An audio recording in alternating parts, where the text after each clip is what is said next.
அனைவருக்கும் வணக்கம். இந்த ஒரு பதிவு அப்படின்றது ரொம்ப முக்கியமான வீடியோவா இருக்க போது. தலைமைச் செயலகத்திலேருந்து வந்த மிக முக்கிய தகவல். நம்மளுடைய தமிழக முதலமைச்சர் அவர்கள் 2, 3 நாளா வந்து சரிவர சாப்பிடாம, தூக்கம் இல்லாம இருக்கார் அப்படின்ற ஒரு செய்தி. அத பத்தி விரிவா பேசுவோம். 2வது பார்த்தீங்கன்னா, ஒரு தருதல கட்சியோட தலைவர் ஒருத்தர் விபச்சாரத்தை அரசுடைமை ஆகணும், அரசே அதை ஏத்து நடத்தணும்னு சொல்லி தற்குறித்தனமா பேசியிருக்காரு.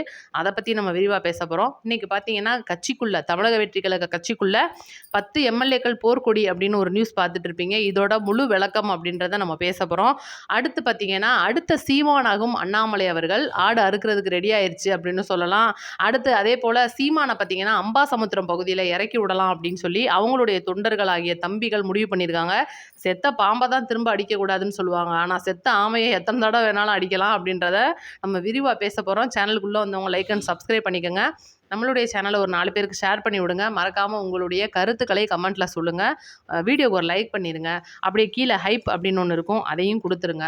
இன்னைக்கு பார்த்தீங்கன்னா, ரொம்ப முக்கியமான விஷயமா நம்மளுடைய தமிழக முதலமைச்சர் சரிவர 3 நாள் தூங்காம, சரிவர வந்து சாப்பிடாம இருக்கார் அப்படின்ற ஒரு செய்தி. உண்மையிலே ரொம்ப வருத்தமான செய்தி தான். எதனால அப்படின்றத நான் ஃபர்ஸ்ட்டு சொல்லிடுறேன். இப்ப சமீப காலமா தமிழகத்துல அதிக பாலியல் சம்பவங்கள் அப்படின்றது நடந்துகிட்டு இருக்கு. நம்மளுடைய தமிழக முதலமைச்சர் பொறுப்பேத்த உடனே பார்த்தீங்கன்னா, சிங்கப்பெண் அதிரடிப்படை குழந்தைகள் மற்றும் பெண்களுக்கான சிறப்பு படையா குடுத்து, நம்மளுடைய தமிழகத்துல பாலியல் குற்றங்களை குறைக்கணும். ஏன்னா திமுக ஆட்சி காலத்துல ஏகப்பட்ட சம்பவங்கள் வந்து முதியோர் குழந்தைகள்லேருந்து பாட்டியம்மா வரைக்கும் நடந்த சம்பவங்கள் பூரா இனிமேல் நடக்கக்கூடாது அப்படின்ற சம்பவமே நடக்கக்கூடாதுன்னு சொல்லிட்டு ஏகப்பட்ட விஷயங்கள முன்னின்று செஞ்சுட்டு இருக்காரு. ஆனா கூட இன்னைக்கு அதிகமான அளவு, அதாவது நேத்து ஒரு நாள் மட்டுமே, கும்மிடிப்பூண்டியோட அந்த வடமாநில 3 வயது குழந்தை பாலியல் சம்பவத்துக்கு ஆளாக்கப்பட்ட அதே நாள் கிட்டத்தட்ட 4 பாலியல் சம்பவங்கள் ஒரே நாள்ல பதிவாயிருக்கு அப்படின்னு செய்தி கேட்ட உடனே ரொம்ப வருத்தத்துல இருக்கார் அப்படின்ற ஒரு செய்தி.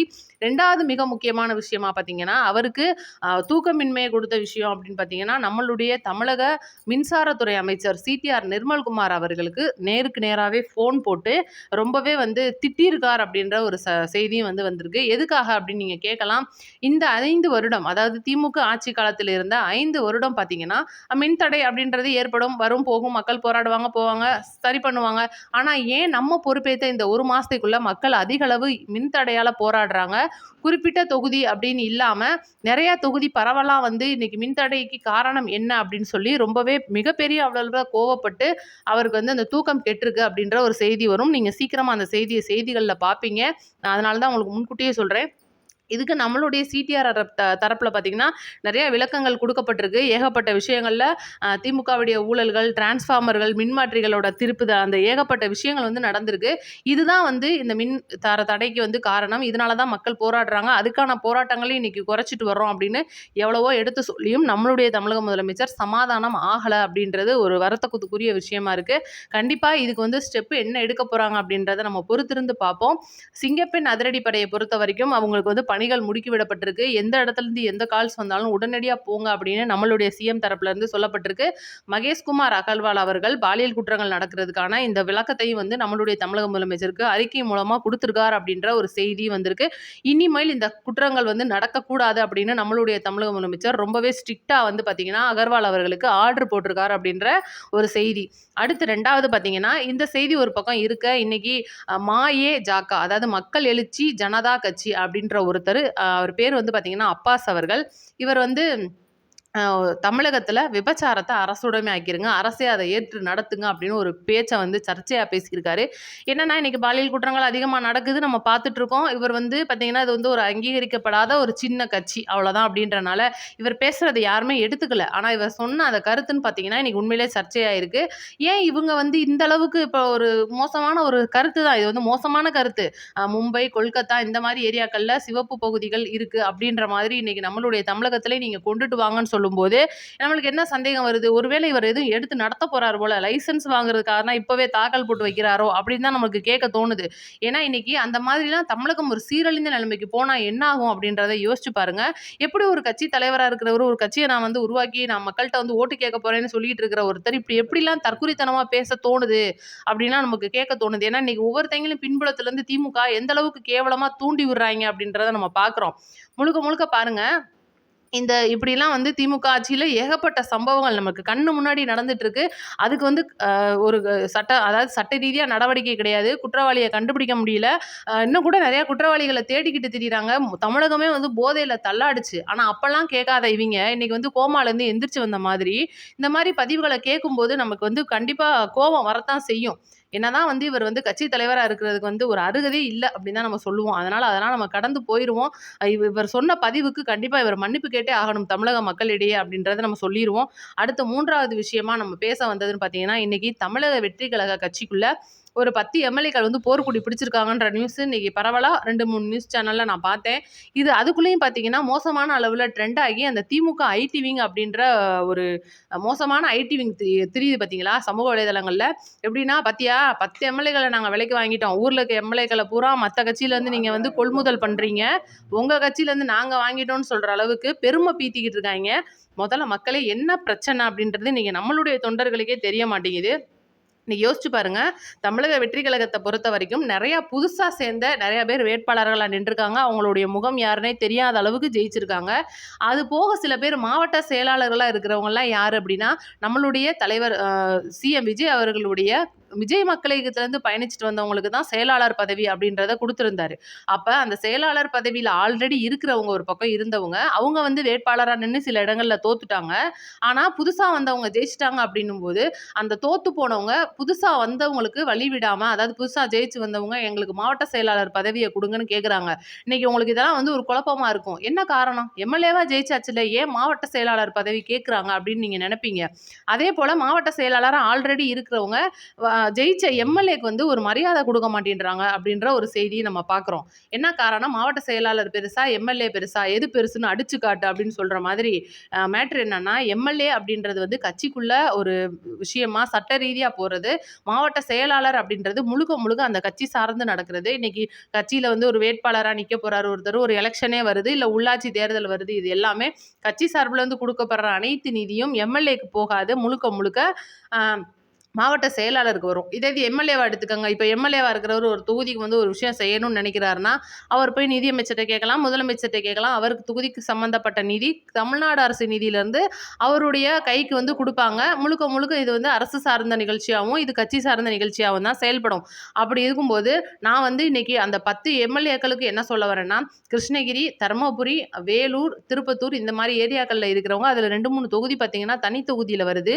இவங்கலாம் வந்து இன்னைக்கு திமுகவுக்கு விலை போயிட்டாங்கன்ற மாதிரி மோசமான நியூஸ்கள் பரப்பாதீங்க. ஏன்னா முழுக்க முழுக்க இவங்கலாம் தன்னுடைய உரிமைய கேட்டுட்டு இருக்காங்க.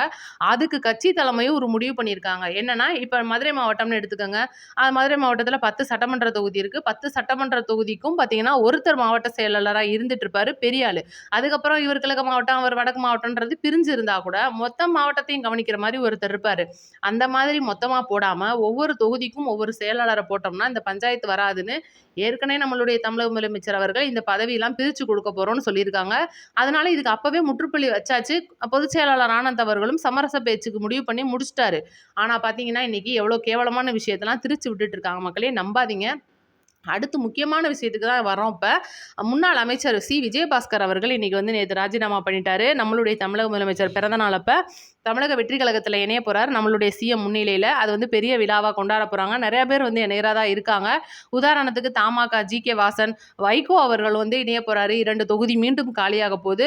இப்போ வரைக்கும் பார்த்தீங்கன்னா 6 தொகுதி. நேத்து விஜயபாஸ்கர் அவர்கள் ராஜினாமா பண்ணதுலேருந்து 6 தொகுதி.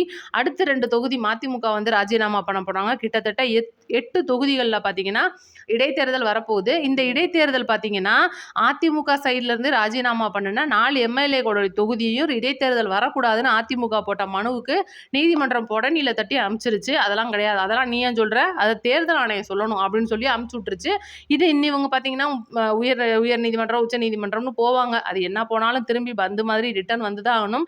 இடைத்தேர்தல் நடந்து தான் ஆகும். ஒரு தொகுதிக்கு 6 மாசத்துக்கு மேல எம்எல்ஏ இல்லாம இருக்கக்கூடாது அப்படின்றது சட்டம். இப்ப பார்த்தீங்கன்னா, இவர் வந்து புதுக்கோட்டை மாவட்டம் விராலிமலையில ஜெயிச்சிருக்கிறாப்ல. இன்னைக்கு புதுக்கோட்டை மாவட்டத்த மொத்தமா கையில வச்சிருக்கிறதுன்னு பார்த்தீங்கன்னா, விஜயபாஸ்கர் அவர்கள். ஏன்னா உள்ளூர்காரரு பெருந்தலை அப்படின்ற ஒரு கணக்கு. இன்னைக்கு புதுமுகமான முகமது பர்வேஸ் அவர்கள் அதிமுகவுடைய அறந்தாங்கி எம்எல்ஏவா இருந்துட்டு இருக்கிறாப்ல. இவர் வந்து இன்னைக்கு நிறைய மக்களுக்கு தெரியுமா அப்படின்னு கேட்டீங்கன்னா, ஓரளவுக்கு தெரிஞ்சவர் தான். ஓரளவுக்கு தான் வந்து மக்களுக்கு அவரை தெரியும். ஆனா விசில் சின்னத்துக்கு ஓட்டு போட்டு அவர் இன்னைக்கு எம்எல்ஏவா இருக்காரு. தொகுதிக்கு நிறைய விஷயம் செஞ்சுட்டு இருக்காரு. இவர் வந்து இன்னைக்கு புதுச்சேரி, அதாவது புதுக்கோட்டை மாவட்டத்துல இருந்து இன்னைக்கு அறந்தாங்கி எம்எல்ஏவா இருக்க பர்வேஸ் அவர்கள் விஜயபாஸ்கர் அவர் இணைகிறதுனால பார்த்தீங்கன்னா, மிகப்பெரிய ஒரு பிரச்சனைக்கு ஆளாக போறார் அப்படின்ற ஒரு சின்ன கருத்து வந்திருக்கு. ஏன்னா, இன்னைக்கு விஜயபாஸ்கர் அவர்கள் புதுக்கோட்டைய கையில வச்சிருக்கிறவரு, நம்மளுடைய தமிழக வெற்றி கழகத்துல இணையும்போது, முகமது பர்வேஸ் அவர்களுடைய அந்த இடம் வந்து பறிபோயிருமோ அப்படின்ற ஒரு பயத்துல, அ அந்த எம்எல்ஏ இருக்கார் அப்படின்ற ஒரு தகவல் வந்திருக்கு. இதனால மனக்கசப்பும் நெறைய பேருக்கு வந்துட்டு இருக்கு அப்படின்ற தகவல். ஏன்னா, இன்னைக்கு விஜயபாஸ்கர் அவர்கள் முழுக்க முழுக்க பார்த்தீங்கன்னா, நெறைய விஷயங்கள் அவர் ஊழல் சம்மந்தப்பட்டதெல்லாம் வழக்கெல்லாம் ஒரு பக்கம் இருந்தாலும், நம்மளுடைய தமிழக வெற்றி கழகத்துக்கு அவர் வர்றது நெறைய பேருக்கு பிடிக்கவே இல்ல அப்படின்ற ஒரு சம்பவம். ஏன்னா, இன்னைக்கு நெறைய பேர் அதிமுகல வந்து சேர்றாங்க. மாத்த கட்சியிலேருந்து வந்து சேர்ந்துட்டு இருக்காங்க. இது எதுவுமே பார்த்தீங்கன்னா, தமிழக வெற்றி கழக தொண்டர்களுடைய ஒரு மனசு கேட்காம தான் நடந்துகிட்டு இருக்கிற சம்பவமா இருக்கு. ஏன்னா, யோசிச்சு பாருங்க, நம்மளுடைய ஆட்சிய டிசால்வ் பண்ணிட்டு நம்மளுடைய தமிழக முதலமைச்சர் திரும்பி நின்றிருந்தா கூட 200 தொகுதிகள்ல அசால்ட்டா ஜெயிச்சுட்டு போயிருவாரு. அவ்வளோ திட்டங்கள் இன்னைக்கு மக்களுக்கு கொண்டுட்டு வந்து செஞ்சுட்டு இருக்காங்க. இதனால பார்த்தீங்கன்னா, மக்களிடையே வந்து நெறைய கட்சிகள் வந்து சேர்றது கண்டிப்பா பிடிக்காம இருக்கு. நம்ம கமெண்ட் பாக்ஸ்ல நெறைய பேர் சொல்லியிருக்கீங்க. இத பத்தி நீங்க என்ன நெனைக்கிறீங்கன்னு சொல்லிருங்க. அடுத்து நேத்து நம்மளுடைய வெள்ளை அறிக்கைய குடுத்தாங்க பார்த்தீங்களா? நம்மளுடைய தமிழக முதலமைச்சர் நிதியமைச்சர் வந்து வெள்ளை அறிக்கை குடுத்ததுக்கப்புறம், என்னடா திமுக காரங்க கிணத்துல போட்ட கல்லு மாரி கிடக்காய்ங்க. இன்னும் ஒருத்தனுமே பதில் பேசலன்னு பார்த்தா, இன்னைக்கு குபீர்னு பழைய நிதியமைச்சர் தங்கம் தென்னரசு வந்து பதில் கேட்டிருக்காரு. என்னன்னா, இந்த நிதியாண்டுல, அதாவது தாவேகா ஆட்சி முடியிற இந்த 5 வருஷத்துக்குள்ள நீங்க வந்து 20 லட்சமா இந்த கடனை வந்து நீங்க உயர்த்தல அப்படின்னா, நான் அது ராஜினாமா செஞ்சுடுறேன். ஏன்னா தமிழகத்த வந்து கடன் இல்லாம நடத்தவே முடியாது. இது வாய்ப்பில்ல அப்படின்னு சொல்லி ஒரு சப்பக்கட்ட கட்டியிருக்காரு. எப்படி இவங்க கடன் வாங்கினது பத்தாமையும் நம்மளே வந்து சேர்த்து கடன் வாங்க சொல்றாய்ங்க. தமிழகத்த மேலும் மேலும் வந்து கடன்ல மூழ்கடிக்கிறதுக்கு பிளான் பண்றாய்ங்க. இன்னைக்கு தமிழகம் முதலமைச்சர் விஜய் அவர்கள் எவ்வளோ திட்டங்கள் கொண்டு வந்துட்டு இருக்காரு. கடன் வாங்காம ஒரு அரச நடத்த முடியாது. முதல்ல அது ஒரு காரணம், எல்லாரும் புரிஞ்சுக்கோங்க. இன்னைக்கு 13,5 லட்சம் ரூபாய் கடன் இருக்கு அப்படின்னா, கண்டிப்பா இது 17 ஆகலாம், 18 ஆகலாம், 20 கூட ஆகலாம் அப்படின்றத விட, அத கடன அடைக்கிறதுக்கான வழிய நம்ம தேடுறோமா? இப்ப இவங்க வாங்குன கடனால மக்களுக்கு என்ன திட்டம் குடுத்தாய்ங்க அப்படின்றத முதல்ல கேட்கணும். அதிமுக ஆட்சி காலத்துல கடன் வாங்கப்பட்டது 4,80,00,000 ரூபாய் கடன் வாங்கப்பட்டிருக்காங்க. இது 4,80,000 கோடி ரூபாய் கடன் வாங்கியிருக்காங்கன்னா, அதுக்கு அம்மா வந்து தாலிக்கு தங்க திட்டம், லேப்டாப் திட்டம், இந்த மாரி ஏகப்பட்டது குடுத்தாங்க. ஆனா பார்த்தீங்கன்னா, இவங்க ஆட்சிக்கு வந்த கையோட எல்லா திட்டத்தையும் முடிச்சு விட்டாய்ங்க.